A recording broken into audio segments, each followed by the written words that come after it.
தனுசு ராசி நேயர்கள் அனைவருக்கும் வணக்கம். தனுசு ராசியில் பிறந்தவங்களுக்கு குருதாங்க அதிபதி. குருதாங்க அவங்களுக்கு தனுசு ராசிக்கு மீன ராசிக்கு அதிபதி. உங்கள் ராசி அதிபதி வரக்கூடிய குரு பகவான் உச்சம் பெறுகிறாருங்க. பாதகத்தில் இருந்த குரு இப்போ இந்த மாதம் ஃபுல்லாகவே உங்களுக்கு 8ஆம் இடத்துல போய் உச்சம் பெறுவது, அதாவது பாதகத்தை விட்டு விலகிட்டார்.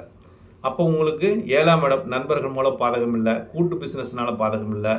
அப்போ உங்களுக்கு நட்பு வட்டாரம் நல்லா இருக்கும். கணவன் மனைவிகள் இருந்த சின்ன சின்ன சண்டைகள்லாம் கொஞ்சம் குறைஞ்சி ஒரு நல்ல நிகழ்வு, சுப நிகழ்வுக்கு வரக்கூடிய தன்மை இருக்குங்க. நட்பு வட்டாரங்கள் அதிகரிக்கக்கூடிய தன்மை. அப்போ உங்களுக்கு கணவன் மனைவிக்குள்ள ஒரு அந்யோன்யம் பிறக்கக்கூடிய ஒரு தன்மையாக இருக்கிறதுனால தனுசு ராசி நேயர்களுக்கு எல்லாமே இந்த மாதம் அனுகூலமான ஒரு மாதம்னே எடுத்துக்கலாம். ஏன்னா குரு அஷ்டமத்தில் போய் உச்சமிட்டாலும் தன்னோட நிலைப்பாட்டை பார்த்துக்குவார், தன்னோட குடும்பத்தை பார்த்துக்குவார். ஏன்னா உச்சமற்ற குரு பகவான் தன்னோட குடும்பத்தை பார்க்குறார், 7ஆம் பார்வையை பார்க்குறார், தன்னோட சரியான சுகத்தை பார்க்குறார். ஒரு மனிதனுக்கு எது முக்கியமாக இல்லையோ நிம்மதியான தூக்கம் முக்கியங்க. அந்த தூக்கத்தை 12ஆம் அதிபதி செவ்வாய் ஆட்சி பெற்றிருந்தாலும் அந்த குரு பார்க்கறதுனால ஒரு மங்கள யோகத்தை கொடுக்குதுங்க. இந்த மாதம் தனுசு ராசிக்காரங்களுக்கு மங்கள யோகம் உண்டாகிறது. அஷ்டமத்தில் இருக்கிற குரு 12ஆம் இடத்தை பார்ப்பதும் அது செவ்வாயோட பார்ப்பதும் உங்களுக்கு மங்கள யோகத்தையும் கொடுக்குதுங்க. அதே மாதிரி உங்களோட 4ஆம் இடத்தை குரு பகவான் பார்ப்பது சிறப்புங்க.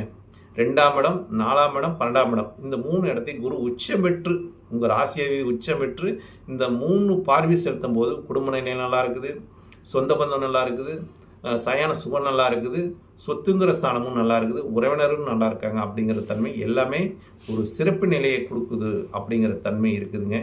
இருந்தாலும் எல்லாத்துலேயும் சிறப்பு நிலை இருந்தாலும் ஏதோ ஒரு மைனஸ் நிலை கொடுக்கணுமா கொடுக்கக்கூடாது அப்படின்னு பார்த்தா, நீங்கள் உத்தியோகம் என்று சொல்லக்கூடிய தொழில் செய்யக்கூடிய இடத்துல நீங்கள் பார்த்தா அங்கே சுக்கிரன் நீசமாக இருக்காருங்க.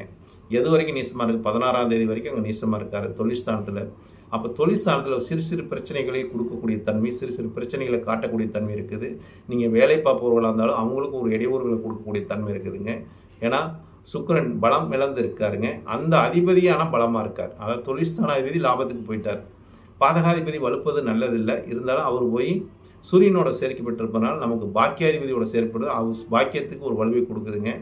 அப்போ இந்த காலகட்டம் எல்லாமே உங்களுக்கு தொழில் நிலையில் தான் சில ஒரு இடைபாடுகள் இருக்கும். மற்றபடி உங்களுக்கு மற்ற எல்லாமே நல்லா இருக்குதுங்க. குடும்ப சூழ்நிலை நல்லா இருக்குது, சொந்த பந்தம் நல்லா இருக்குதுங்க, வண்டி வாகனம் இதெல்லாம் சொத்து இதெல்லாம் வாங்கக்கூடிய ஒரு யோகமும் இந்த மாதத்தில் ஒரு அச்சீவ்மெண்ட் வைக்கக்கூடிய ஒரு தன்மையும் இதனால் நன்மைகள் அடையக்கூடிய தன்மையில் இருக்குது. தொழில் மட்டும் கொஞ்சம் கவனமாக இருப்பது நல்லதுங்க. ஏன்னா தொழில் ஸ்தானம் அது லாபத்துக்கு போனால லாபத்துக்கு ஆசைப்பட்டீங்கன்னா நஷ்டத்துக்கு ஆயிருங்க. அதையும் கொஞ்சம் சொல்லிடுறேன் நான். ஏன்னு கேட்டிங்கன்னா அந்த தொழில்ஸ்தான அதிபதி கூட சூரியன் போய் நீசமாயிட்டாருங்க. அப்போ நீசமாவது சூரியன் சுக்கிரன் சேர்க்கை பெறுவது அவ்வளோ சிறப்பு இல்லை. அப்போ கவனத்துடன் நீங்கள் தொழிலில் இருந்தீங்கன்னா நல்லதுங்க.